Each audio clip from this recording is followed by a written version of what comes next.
روزے داروں کے لیے 8 بڑی خوشخبریاں جان کر دل خوش ہو جائے گا۔ قرآن و حدیث میں روزہ کے متعدد فضائل ذکر کیے گئے ہیں۔ نمبر 1، مغفرت اور اجر عظیم کا وعدہ۔ اللہ تعالیٰ نے روزہ داروں سے مغفرت اور اجر عظیم کا وعدہ فرمایا ہے۔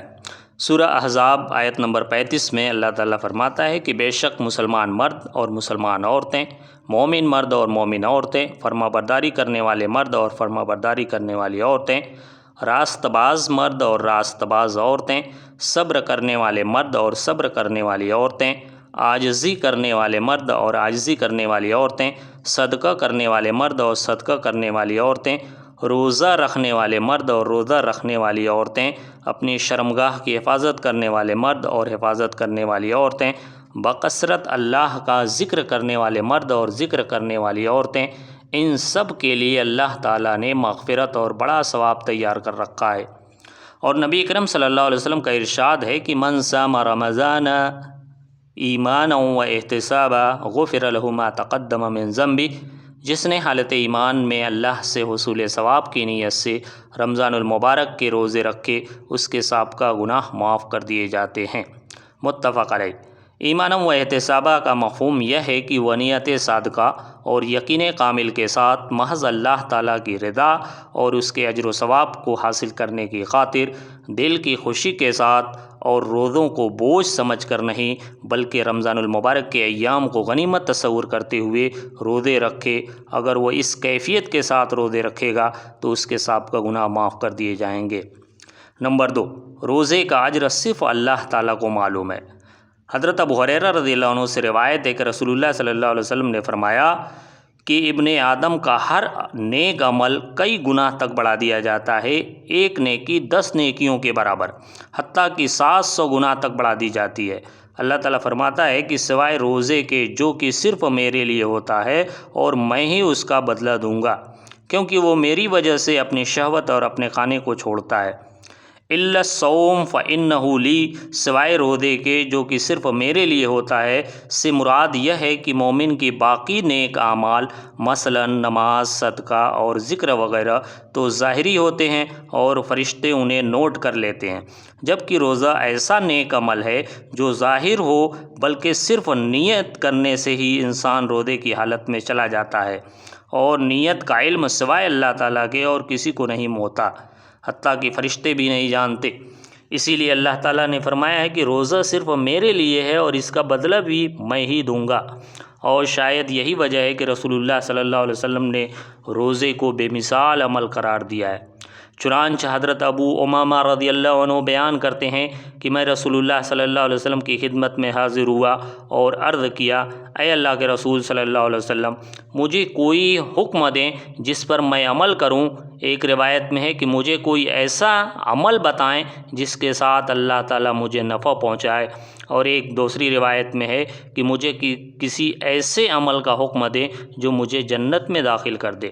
تو رسول اللہ صلی اللہ علیہ وسلم نے فرمایا، علیک بالصیام فانہ لا عدل لہ، تم روزہ رکھا کرو کیونکہ اس کے برابر کوئی نیک عمل نہیں ہے۔ نسائی 2220، ابن خزیمہ 1893۔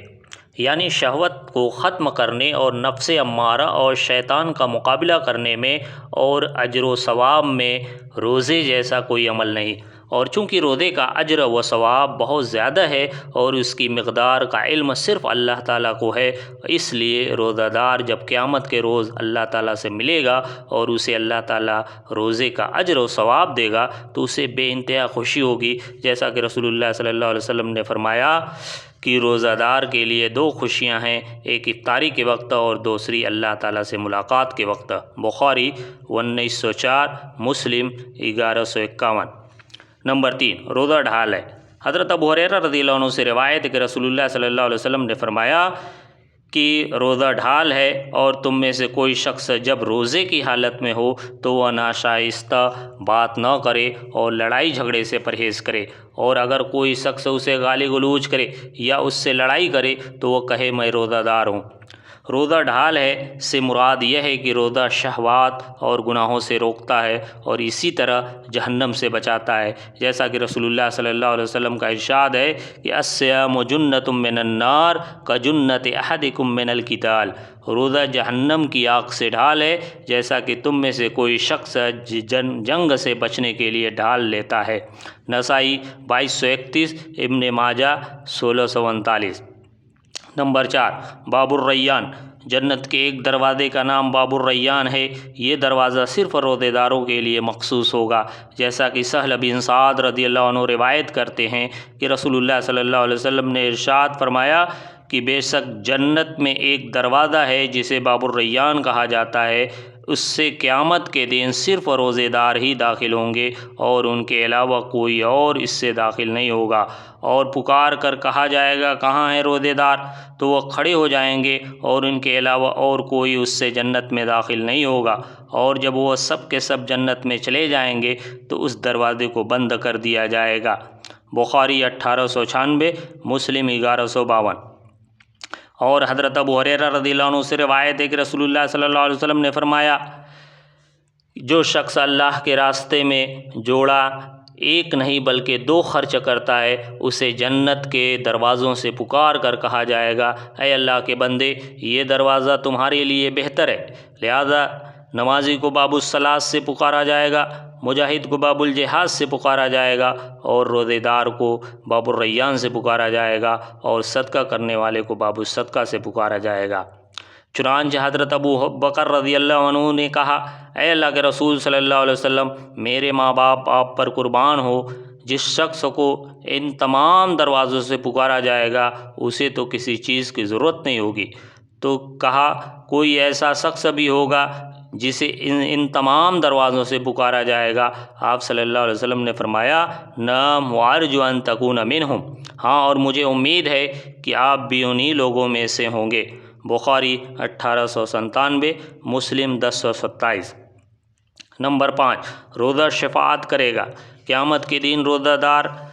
کے حق میں سفارش کرے گا اور اس کے شفاعت قبول کی جائے گی، جیسا کہ رسول اللہ صلی اللہ علیہ وسلم نے فرمایا کہ روزہ اور قرآن دونوں بندے کے حق میں روز قیامت سفارش کریں گے۔ روزہ کہے گا، اے میرے رب، میں نے اسے کھانے اور شہوت سے روکے رکھا، اس لیے تو اس کے حق میں میری شفاعت کو قبول کر لے، اور قرآن کہے گا، میں نے اسے رات کو سونے سے روکے رکھا، لہٰذا تو اس کے حق میں میری شفاعت کو قبول کر لے۔ آپ صلی اللہ علیہ وسلم نے فرمایا، چنانچہ ان دونوں کی شفاعت قبول کر لی جائے گی۔